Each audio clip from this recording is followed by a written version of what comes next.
আমরা চাই যে রমজানে যাতে কোনো অস্থিতিশীল অবস্থা সৃষ্টি না হয়, আমরা এখন থেকে এটা সাবধানতা অবলম্বন করতে চাই। এই ডিলাররা এজন্য আমাদের কাজে বিল না থাকে তাহলে কিন্তু ঝামেলা হবে। আমরা সবসময় আছি আপনাদের পাশে, আপনাদের সরকারের পক্ষ থেকে সাপোর্ট, আমরা আপনাদের সহযোগিতা করব। আমি এপিসি অলরেডি বলছি, এপিসি অ্যাডমিনিস্ট্রেটর বলছি, আজকে বাণিজ্য মন্ত্রণালয় মিটিং আছে, আমি মিটিং এ বলেন বোতলজাত মালের সাপ্লাই নাই, লুজ মাল ডেলিভারি এগুলো দিচ্ছে না, এগুলো সমস্যা করতেছে কেন? কি তাদের প্রোডাকশন নাই নাকি তাদের মাল নাই? ভবিষ্যতে কি থাকবে কিনা এটা জবাব কে দিবে ভাই? বাজারে মনিটর আসবেন, মনিটর করে ঠিক আছে, কিন্তু মনিটরে আমার মাল ছাড়া মনিটর করে আপনি কি মনিটর করবেন? আবার আমার বাজারে মালই নেই।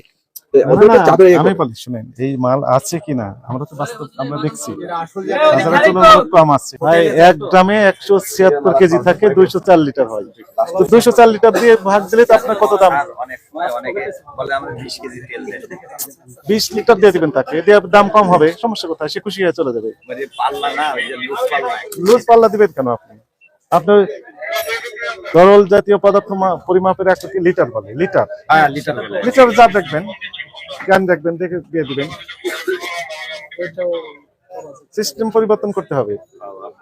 এটা ঠিক আছে।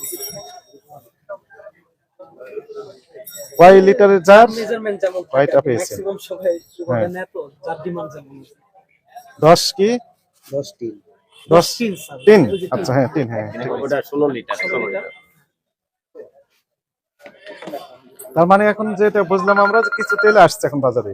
হ্যাঁ হ্যাঁ কিছু তেল আসছে, একটু বেশি না। আমার যে 50 কার্টন চেলসি দিয়েছে মাত্র 20 কার্টন। আর তবে এক সপ্তাহ পর তাও এক সপ্তাহ। আমি প্রতিদিন ফোন দিই। আমি ওনারা কি বলেন? সব সময় ফোন দিচ্ছে না কারণ কি? কোম্পানিতে ওই যে শোরুম না, আজকে আমারে তাও 12টার সময় বলছে দাদা তেল আসছে কিছু, আমি তেল আমার 50 কার্টন দেন।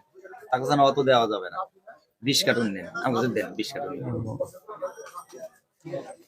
ওটা লিখে দিবেন মন্তব্যে, আজকে ক্ষেত্রে 50 কার্টন চেয়েছেন, দিয়েছে 20 কার্টন। সিরিয়াল বাই সিরিয়াল একটু লিখে পরে মন্তব্য দিতে হবে।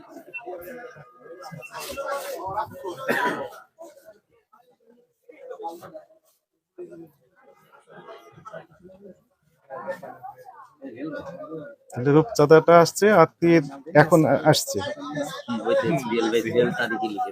আর কোন কোন রিফাইনারির তেল আপনার এই দুটো বিক্রি করেন, আরো বিক্রি করতেন? এটা কোম্পানি অনেক দিন ধরে চলছে। এখন মনে করেন দুটো আপনি বিক্রি করেন, অন্যগুলো বিক্রি করতেন? অন্যগুলো বিক্রি করতেন, আগে করতাম, পাওয়া যায় না। পাওয়া যায় না। জম্বো সুন্দরা, তারপর আপনার এটা কি বলে ভালো সবগুলোই বিক্রি করতাম।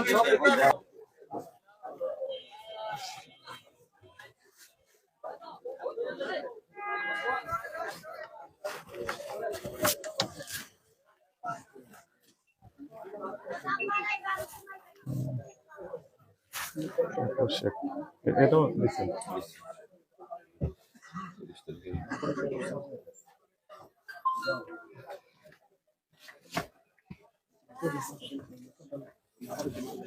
এটা তো পুরো জানুয়ারি মাস না? ক্যালকুলেটর আছে সব একসাথে কাটে নিয়ে যেতে হবে, শুধু কাটে মেজারমেন্ট।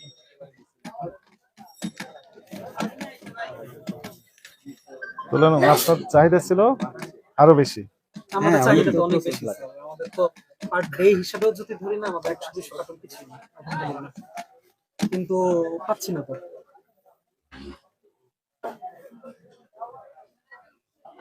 360 কার্টন কত লিটার হয়, কত লিটার হয়, এবং আপনাদের এই কয়দিনের তথ্যটা, ও এটা কতদিনের তথ্য, মানে যে তারিখটা এক মাসে লিখে দেন। এক মাসের তথ্য প্রাপ্ত এত লিটার, আপনার এক মাসের চাহিদা কেমন থাকে যখন স্বাভাবিক থাকে এটাও দিন।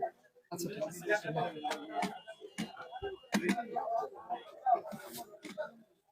7200 লিটার। 7200 লিটার আছে এখানে। এখানে দেখেন 7200 এই লিটার। মেজারমেন্ট হিসাবে 7200 লিটার লিটার এই ঠিক আছে। এক মাস চাহিদা কেমন থাকে? এখানে দেখেন আরেকটা, তাহলে চাহিদা চাহিদা 1500-2000 লিটার। 2000 লিটার লিখো। অনেক কাস্টমার ফেরত দিকে অনুষ্ঠানে মালই দিতে পারি না। এমন হচ্ছে 1000 মানুষের এস্টিমেট করলো, তেল লাগে তাদের আছে দেখা যাচ্ছে 16 টিন। না সেটা স্পেসিফিক মানে স্পেশাল প্রোগ্রাম, স্পেশাল কিন্তু ওইটা না, মানে সাধারণ ভোক্তাদের যে চাহিদা। ওই অনুষ্ঠানটা বেশি আছে আর কি। আমাদের তো বেশি আছে। অনুষ্ঠান তো সারা বছর হয় না। না ওই সিজন আছে, সিজনে। ঠিক আছে। প্রতিদিন 50 কার্টন তেল লোক অনেক। হ্যাঁ 50 কার্টন ধরে দেখেন, এক মাসে প্রায় 30000 30,000 লিটারের বাড়ি লাগে। দেখেন দেখেন এটাই দিয়ে দেন। আচ্ছা, আনুমানিক চাহিদা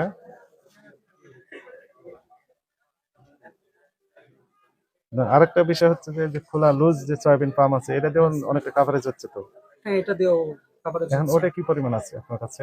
এই যে বললাম না স্যার, এখন আমাদের কাছে স্টক নেই, ওই যে 3টা ড্রাম এদিকে এনে আপনারা তো সরাসরি একদম রিফাইনারি থেকে নেন। হ্যাঁ, কিন্তু এখন মিলে স্বাক্ষর নেই। করে নাম লেখা আছে। সিল দিয়ে দেবেন, মোবাইল নাম্বার দাও।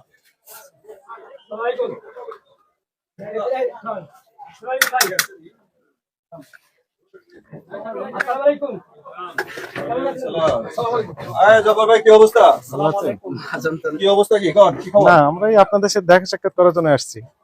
দেখা সাক্ষাৎ করলে দাম কেন তুই যদি বাড়াবে কারণ মানুষ তো অলরেডি এন্ড অসহায় অবস্থা আছে। আজকে ডিজি সাহেব কঠোরভাবে নির্দেশনা দিয়েছেন। ডিজি সব কঠোর ভাবে তো 12 তালাতেই দিতেছে তো ফিল্ডে এসে দিতে হবে, ফিল্ডের অবস্থা না বুঝতে না হবে। না, ওইখান থেকে বলেছে জরিমানা যেন না হয়, হ্যাঁ হ্যাঁ আমরা বই নিয়ে আসি এই যে নেন কালিয়ার। ভাই আমার এটাই বুঝ চাই যাবে আগে কিন্তু- তেলের যে সমস্যা হুম, এই সমস্যার সমাধান কে করবে? আমার পাইকারি বাজার তেল সরবরাহ নাই, ডেলিভারি দেয় না, আমি ডিউ কিনা বই রয়েছি, গাড়ি পাঠায় বই রয়েছি, আমার খাইতেছি না এই তথ্যটাই কত কটা আসবে ভাই, কত বেচুন, সরকার নির্ধারিত এটা সে বেশি হয়ে যাবো, আপনি আমার উপরে যে বেশি বেচলেন কা আমি জব দিতে পারবো না, মেমো দিতে পারতেছি না, আমি তো কিনছি যে দামে, আমার তো গাড়ি ডেলিভারি খাইছে কত টাকা আর কি হয়েছে, এগুলি আমাদের সমস্যা আছে। আমরা আরেকটা দোকান এগুলি দয়া করে আপনি হ্যাঁ, আমার আপনার সাথে কথা তো বলবোই। এগুলি মাথা রাখি। এখন আমাদের বিভিন্ন ধরনের বক্তারা বলতেছেন, আমার মেইল বলতেছি কি জানেন? বলতে আমরা তো সমানে সাপ্লাই আপনি দেখেন যারা আজকে যারা নাকি আপনার ডিলার হলে তো বোতলজাত ভাই বোতলজাত যারা ডিলার আছে বোতলজাতরা দেখা ডেলিভারি পায় না, বোতলজাত মাল পায় না। একদম খুচরা পর্যায়ে শুকাই ভাবে আমরা দেখতেছি কোথায় সমস্যা। আপনি আপনি দেখেন, আপনি মানুষের কথা শুনে যে আসলে সাধারণ কি হইতেছে এই সবগুলো মিলে রিফাইনারি ভাই যেটা আমরা চাই যে রমজানে যাতে কোনো অস্থিতিশীল অবস্থা সৃষ্টি না হয়, আমরা এখন থেকে এটা সাবধানতা অবলম্বন করতে চাই। এটাই। যদি এই ডিলাররা এজন্য কোথায় আমাদের কারো কাছে বিল না থাকে তাহলে কিন্তু ঝামেলা হবে। আমরা সবসময় আছি আপনাদের পাশে। আপনার সরকারের পক্ষ থেকে সাপোর্ট, আমরা আপনাদের সহযোগিতা করব। Right. আপনাদের আমি সহযোগিতা- এফবিসি অলরেডি বলছি, এফবিসি অ্যাডমিনিস্ট্রেটর বলছি, আজকে বাণিজ্য মন্ত্রণালয়ে মিটিং আছে, আমি মিটিং এ বলেন বোতলজাত মালের সাপ্লাই নাই, লুজ মাল ডেলিভারি এগুলো দিচ্ছে না, এগুলো সমস্যা করতেছে কেন? কি তাদের প্রোডাকশন নাই নাকি তাদের মাল নাই? ভবিষ্যতে কি থাকবে কিনা এটা জব কে দিবে ভাই? বাজার ভাই মনিটর আসবেন, মনিটর করে ঠিক আছে, কিন্তু মনিটরে আমার মাল ছাড়া মনিটরিং করে আপনি কি মনিটর করবেন? আমার বাজারে তো মালই নেই। না, ওদেরকে না, চাপে আমি বলি শুনেন, এই মাল আছে কিনা আমরা তো বাস্তব আমরা দেখছি বাজারে তুলনামূলক কম আছে, ওনারা বলছেন আমরা দিচ্ছি, তার কোথায় সমস্যা আমরা একদম খুঁজতে গেছি, বলছে পাইকারি কম দিচ্ছে, পাইকারি আসছে, পাইকারি বলছে সাপ্লায়ার কম দিচ্ছে, তো এরকম ভাবে চেইন মেনটেন করে আমরা একদম রিফাইনারি পর্যন্ত যেতে চাই। আসলে কোথায় আমি একটা বলি, আপনি আমরা প্রতিবেদন আপনি করব। বহুদিন যাবত এখানে আমরা তো আছেন, implement- আপনার অভিজ্ঞতা অনেক হয়েছে, হুম, আপনি এখান থেকে একটু সার্ভে করে গিয়ে হ্যাঁ, right, right, আপনি right. মিলারও ধরেন। ঠিক আছে, ওটা সব ডিজিটাল সময়- এর আগে আমি বলি একবার অনেকটা রিপোর্ট দিছিল, আমি এটা হ্যান্ডেল করেছিলাম। আপনি বলি ঘটনাটা আপনি নলেজে থাকলে ওটা তো আপনি চিনির কাজ ক্ষেত্রে। করতে- চিনির ক্ষেত্রে রমজান মাসে 1,25,000 মেট্রিক টন চিনি দিছে, কিন্তু চিনির বাজার বাইরে হয়ে গেল আপনার 70-75 টাকা কেজি হয়ে গেছে। 75 টাকা হয়ে গেল, 50 টাকা রেট ছিল সরকারের, সরকারের কাছে নির্ধারণ করেছিল রেট। এটা নিয়ে তো পুরান নামে আপনার নামে করছিল নাকি? আবার সাধারণ জনগণ হুড়িয়ে জারি হয়েছে। হুলিয়া জারি করে দিছে ডাইরেক্ট। চলেন এরকম না না শুনুন না, শুনুন না। ভাই বলছি ঘটনাটা বলছি। তখন আমি মার্কেট বন্ধ করে দিলাম, মার্কেট বন্ধ করে আন্দোলন শুরু করলাম। ওনারা তো ভয়ে দেশ ছেড়ে দিছে। আন্দোলন করতে হবে না আপনাদের, আপনাদের পক্ষে আমরা কাজ না, না, করতে শুনুন না। সাপ্লাই চেইন যেন আসল ঠিক জায়গাটা থাকে। তো- আসল জায়গাটা হিসাবটা তো কি বলতে হইব। আমি তো বলতেছি আসল জায়গাটা শোনা দরকার। তো তখন বাণিজ্য মন্ত্রণালয়ের মন্ত্রী ছিল ফারুক সাহেব, ওনার এখানে যখন বসলাম আমি বললাম আমার ব্যবসায়ীরা কোনো দোষ করে, আমি এখান থেকে রিপোর্ট করলাম, রিপোর্ট একটা তৈরি করলাম যে আমার এখানে মাল আসছে হলো 2800 থেকে 2900 মেট্রিক টন, আর সরকারের হিসাবে হলো 1,25,000 মেট্রিক টন চিনি দিয়েছি, চিনি কেন দাম বাড়লো?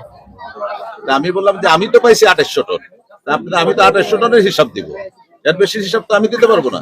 তো মিলে যে আপনার এই যে রিপোর্ট দিচ্ছে, আমার কম্পিউটার রিপোর্ট দিল, আমি তো এই রিপোর্টটা আপনি ভালো করে দেখেন নাই মন্ত্রী সাহেব, এই দেখেন এই রিপোর্টের মধ্যে কারে দিচ্ছে ওইটা কিন্তু লেখা নাই, ডিউ নাম্বার আছে, তারিখ আছে, ডেলিভারি ডেট আছে, কিন্তু মালটা পৌঁছাইলো কারে আরে সেটা নেই, সেটা তো নাই। গ্রাহক নেই।